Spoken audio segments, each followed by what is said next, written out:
What's up, everybody? So you're going to see in the background here, this is a Rivals game, and it is a 4-2-1-3 versus a 4-2-1-3, which you're going to see in a vast majority of your games. And that is because the 4-2-1-3 is far superior to any formation right now. Now, that's not to say other formations don't play good with this current meta, which is just open gameplay, very fast-moving gameplay. The manual defending does give opportunities to create a lot of chances that previously, you weren't able to create. But when you have a certain formation like the 4-2-1-3 that's so dominant, it's hard not to want to use it. Now, remember, this is a newer formation as well.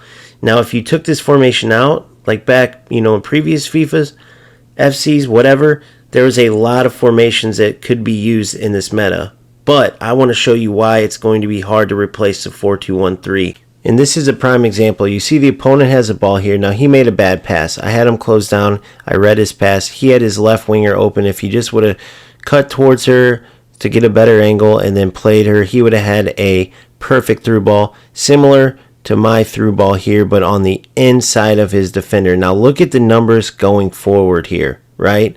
Now, this pass went to the wrong player that was supposed to go to Butragueño. Maybe I pressed the button too hard, but that was an easy tap-in goal, essentially.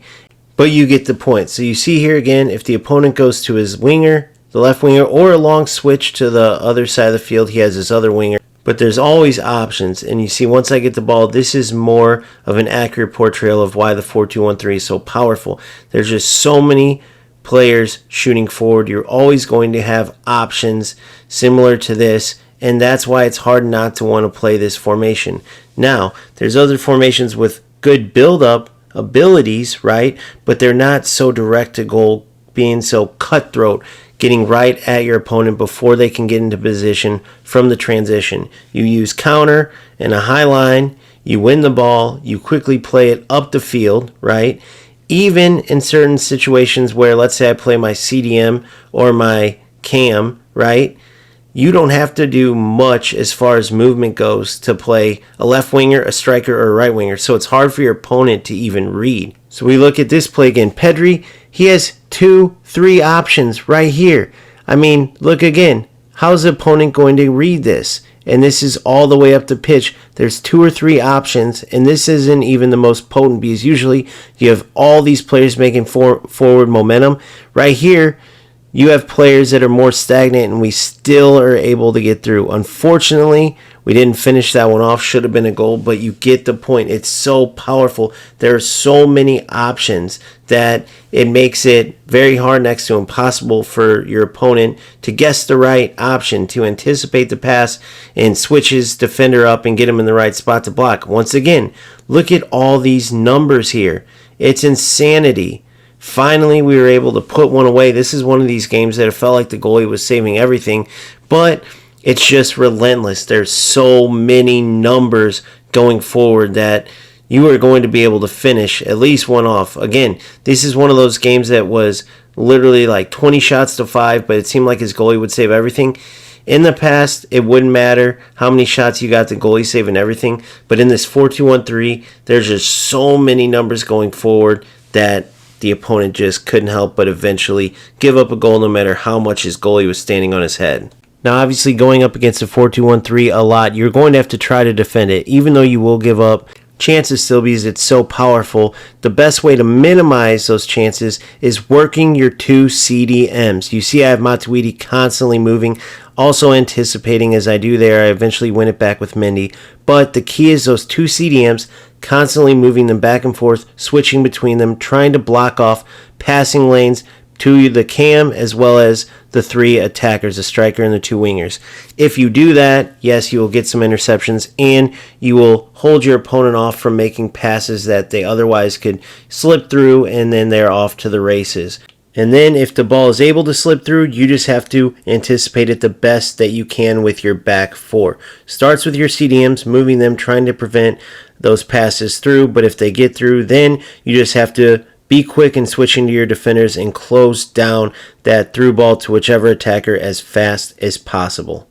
And you see here, this is a perfect example. The ball gets to the striker, but I have Cannavaro, my center back, right on the attacker. And within a couple of passes, I'm to my winger. Maradona cuts in buries a shot, and just like that, you go from winning the ball with your center back to having it up into your winger for a shot. It's that powerful. That's why the 4-2-1-3 is the best formation by far, and I don't see it changing anytime soon, including in future iterations of the game.